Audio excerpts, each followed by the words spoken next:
Manchester City have come in for a lot of criticism in the last 11 years, some of it's valid, most of it nonsense. It comes with success. And there is little more infuriating for football fans, not least those of a Mancunian blue persuasion, to hear celebrities and journalists having a go at empty seats or stay-away fans. These are usually people who not only get free passes to games, even though they are usually more than able to afford the prices, but also, in many cases, receive a slap-up meal from the club and traveling expenses from their employers, to boot. People in such a privileged position should steer clear of criticizing any fans who do not go. It is unsavory for freeloaders to look down their noses at those spending hard-earned money in an era when football is ridiculously expensive. Last week, Talksport presenter Bob Mills took this to a whole new level, perhaps inadvertently. He appeared to indicate that City can't truly be considered a big club until they start charging the exorbitant prices that we see at Arsenal, Chelsea, and Liverpool. He did not say it in so many words, and maybe he was just failing to think through the implications of what he was saying, but that was the only conclusion to draw.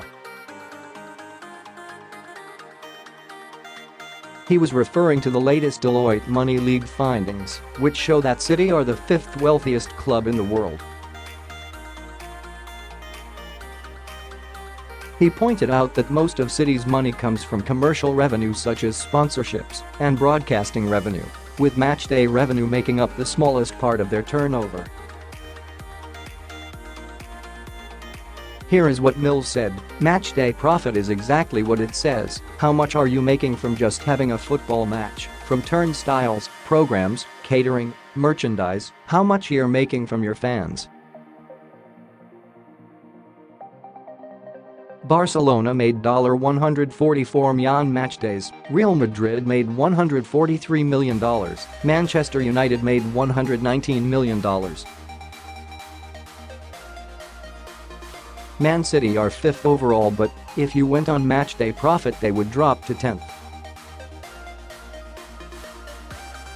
They made a lot less than Arsenal, $111 million, Bayern Munich, $103 million, Paris Saint-Germain, $100 million, Liverpool, $91 million, Tottenham, $85 million, and Chelsea, $83 million. You have to go all the way down, and Manchester City are there with $63 million. Now, I'm not knocking Man City, what they've achieved is amazing.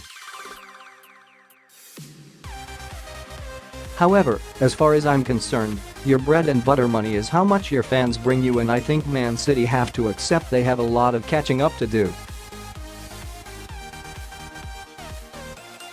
Think it through, Bob. Despite what the howling masses on social media say, City are selling out for every league game, even if not every punter fills their seat for every game. So the only way of increasing matchday revenue is to charge more, higher ticket prices, more expensive pies, beers, and programs. City are known, traditionally, not to have as wealthy a fan base as others, and the club should be applauded for keeping prices within reach of many fans. They have some of the cheapest season ticket prices in the country, despite playing champagne football, and often come up with schemes aimed at bringing in supporters who might not normally be able to afford the usual costs. The demand is there.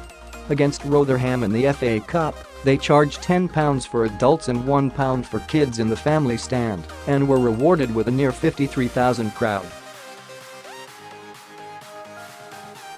Some people sneer at such pricing, but the fact is that it means many kids who can't normally afford to see their heroes in the flesh get to go to a game. And yet Bob's reasoning seems to be that City should ditch their ticket pricing and be more like Arsenal, whose cheapest season ticket is nearly 3 times that offered by the Blues. Indeed, City's dearest season ticket, at £920, is only £30 more than Arsenal's cheapest. Today's top Man City stories. City have been innovative in raising money, the innovation of the City Football Group being a prime example. Only this week they announced that they will head up a new £88 million venture capital group in partnership with other football movers and shakers across the globe. Focusing on commercial and broadcasting revenue in this way takes the heat off the fans' pockets, and the game as a whole should consider that as factor when it comes to the inequities of financial fair play. If ripping off your fans in the way they do at Arsenal and Chelsea is the only way to be considered one of the world's leading clubs, maybe it's a price not worth paying.